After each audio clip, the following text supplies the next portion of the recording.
It began just hours after the October 20th Free Nnamdi Kanu protest. The streets across Nigeria were still echoing with the chants of thousands who had come out to demand the release of the detained Ipob leader. From Abuja to Onitsha, from Enugu to Aba, the protest had shaken the nation in a way that no one in power could easily dismiss. Videos of the march flooded social media platforms.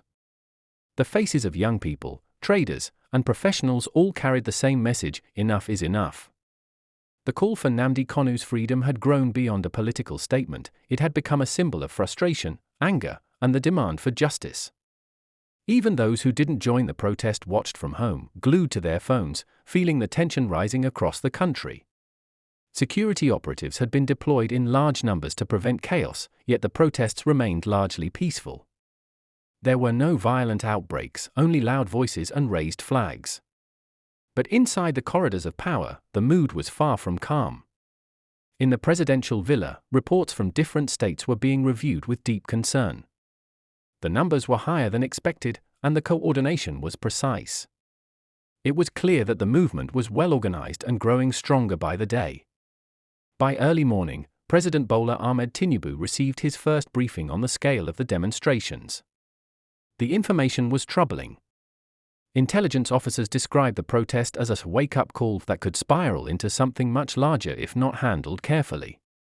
According to them, this was not just about one man, it was about the growing feeling that the government had been silent for too long. The president, known for his calm but firm approach, listened quietly. Those around him noticed that he spoke very little that morning. Instead, he read through the reports, highlighted certain lines, and asked short, sharp questions. He wanted clarity, not excuses. Where did this start? Who organized it? What is the security outlook if this continues? His tone was serious, and his eyes revealed deep thought. By midday, one decision was made: there would be an emergency meeting at the villa with all top security chiefs present. There would be no public announcement, no media coverage, and no political statements until after the meeting. This was not a time for showmanship, it was a time for serious discussion. The invitations went out quietly. As evening approached, the atmosphere in Abuja grew tense. Inside Aso Rock, movement was restricted. One after another, black SUVs began arriving through the inner gate of the villa.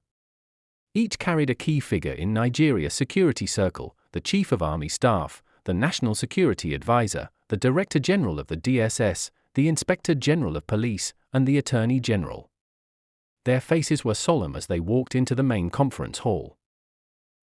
The press was not allowed anywhere near the meeting area.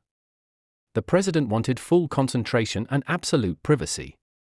It was clear that something serious was on the table. Within minutes, the conference room filled with a quiet, heavy tension. Files were placed neatly on the long wooden table. Maps showing protest routes and crowd sizes were projected onto screens. No one spoke, everyone waited for the president to arrive. Outside, the city was beginning to settle into the night, but inside the villa, it felt like the start of something that could shape the country's political and security direction. The October 20th protest had already made history, but what would follow next could decide whether that history led to peace or deeper division. Finally, the doors opened, and President Tinubu walked in slowly, surrounded by two aides. He greeted no one as he took his seat. The room fell into complete silence. His presence alone carried the weight of authority. For a few moments, he said nothing, just looked around the table at the faces of the men he had called upon. They had come prepared with numbers, charts, and intelligence summaries. But deep inside, every man in that room knew that this meeting was about more than data. It was about the unity of the nation. It was about leadership. And it was about a single question that was now echoing across the country: what will the president do about Nnamdi Kanu? And as the meeting began, everyone in that room knew one thing for sure: the silence that followed the protest was about to be broken. When President Tinubu finally wanted to speak to them, the room was silent. He leaned back slightly and looked around at the faces before him. Every man in that room was used to pressure, they had faced crises before, but that night felt different. It wasn't about a security threat or a political campaign. It was about a movement that had captured the heart of a nation and refused to die down. Tinubu began slowly, his voice calm but heavy. Gentlemen, we can't keep ignoring this issue. The country is watching us. The people are restless. Every report I have received today says the same thing: Nigerians are losing patience. He paused and let the words hang in the air. Nobody spoke. The only sound came from the faint hum of the air conditioner. He continued, this Nnamdi Kanu matter is no longer a regional agitation. It has become a national question.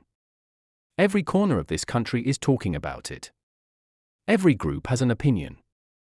We must face it directly and stop pretending that time will solve it.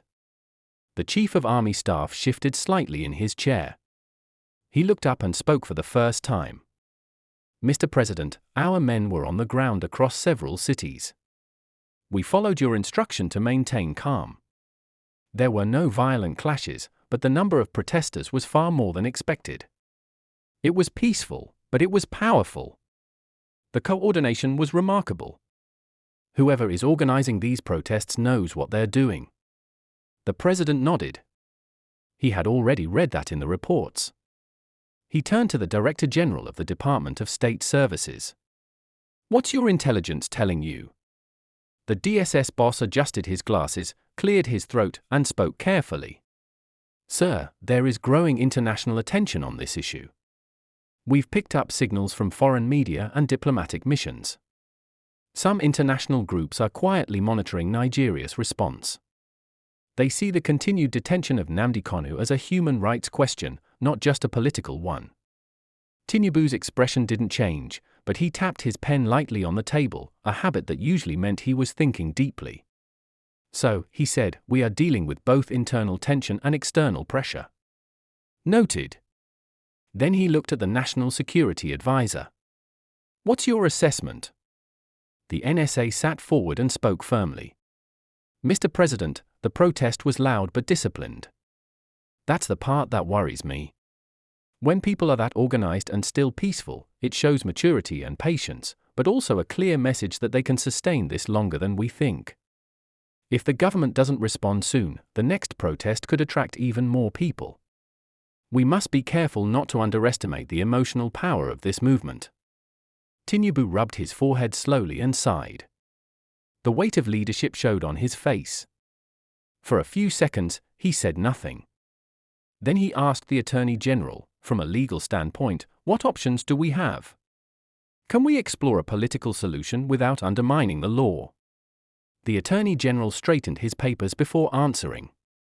Mr. President, constitutionally, the executive has certain powers.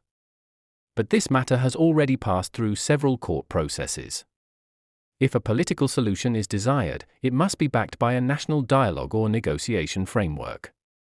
It won't be easy, but it's possible if the government takes a clear position. The room fell quiet again. All eyes were on Tinubu. He looked down at the documents before him, then raised his head slowly. His tone changed. Gentlemen, I didn't call this meeting for long talk. I called you here because this issue has gone too far. We've stayed silent for too long. Enough silence. Those last two words, enough silence, hit the room like a command. Everyone sat up straight. Tinubu continued, we have to make a decision. I don't care about political risks right now. I care about stability. I care about the unity of this country. I want full intelligence on all possible outcomes if we take a different route on this matter. I want to know what happens if we release him, and what happens if we don't. Prepare your reports within 24 hours. He stood up slowly, placed his pen on the table, and looked around once more. Let's not forget, leadership is not about fear. It's about timing. And the time has come to face the truth. With that, he walked out of the room. For several seconds, no one moved. The men exchanged quiet glances, each aware that something had just changed. The silence that followed was thick, not of confusion, but of realization. The president had just opened the door to a possible shift in national direction. Outside, the lights of Abuja glimmered, unaware of the conversation that had just taken place inside the villa. But in that room, every man knew that the story of Nnamdi Kanu and the future of Nigeria had just entered a new chapter. When the doors to the conference room finally opened, the night had already swallowed the capital city. The meeting had lasted far longer than anyone expected. The air inside the presidential villa was thick, not with noise, but with the weight of unspoken decisions. The service chiefs stepped out quietly, one after another. Their faces gave nothing away, but their silence spoke volumes. Something serious had been discussed. Something that could change the direction of the nation. That same night, word began to spread through political and security circles that the president was considering a new approach to the Nnamdi Kanu issue. No official statement was made, yet somehow, the whispers found their way into the media and onto social platforms. Nigerians, as always, picked up the signal. Screens lit up across the country. Tweets, posts, and videos began to flood timelines. Tinubu calls security meeting over Nnamdi Kanu. Could the president be planning his release? Is dialogue finally on the table? Nobody knew for sure what had been said, but everyone could sense that the tone had changed. The silence that had followed Nnamdi Kanu's detention for months was finally cracking. Inside the villa, lights remained on long after midnight. Advisors moved quietly between offices, making calls, drafting notes, and preparing summaries. The president had requested a full report from each security agency within 24 hours, a detailed assessment of the risks, the possibilities, and the potential reactions. For the first time, the conversation around Nnamdi Kanu wasn't about how to contain the agitation, but how to end it peacefully. The National Security Advisor met briefly with his team, going over maps and intelligence gathered during the protests. He understood that the movement had grown beyond politics. The people weren't just supporting Nnamdi Kanu as a person, they were standing up against what they saw as injustice. And that emotion was too deep to be silenced by force. Across town, the Attorney General's office stayed busy late into the night. Legal advisors reviewed court documents, case files, and international statements. Some suggested that a political solution might not only calm tensions but also earn the government goodwill at home and abroad. Others warned that it could create new expectations from other groups. But at the center of it all was one man, the president, whose next move could determine the country's political temperature. The following morning, as Abuja woke up to a quiet sunrise, the city felt different. There was an unusual calm, the kind that comes before something big. Political analysts on radio and television began to discuss the meaning of the sudden meeting.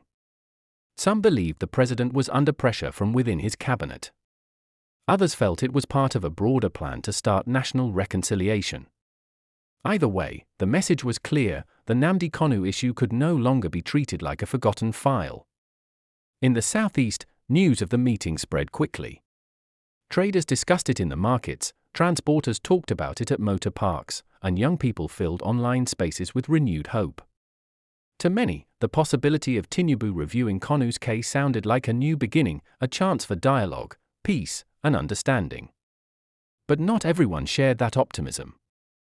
Some skeptics warned that this could just be another round of political calculations, a way to calm the public temporarily without taking real action. Nigeria had seen that pattern too many times. Still, something about this moment felt different. Tinubu's tone in that meeting, enough silence, carried a sense of urgency that even his critics couldn't ignore. It wasn't a politician's slogan. It was the kind of statement that hinted at a decision already taking shape in his mind. As the day went on, reporters gathered outside government buildings, trying to get any official word. But no one spoke. Ministers avoided the press. Aides refused to comment. Every journalist in Abuja wanted to be the first to confirm what exactly the president planned to do. By evening, international media had picked up the story.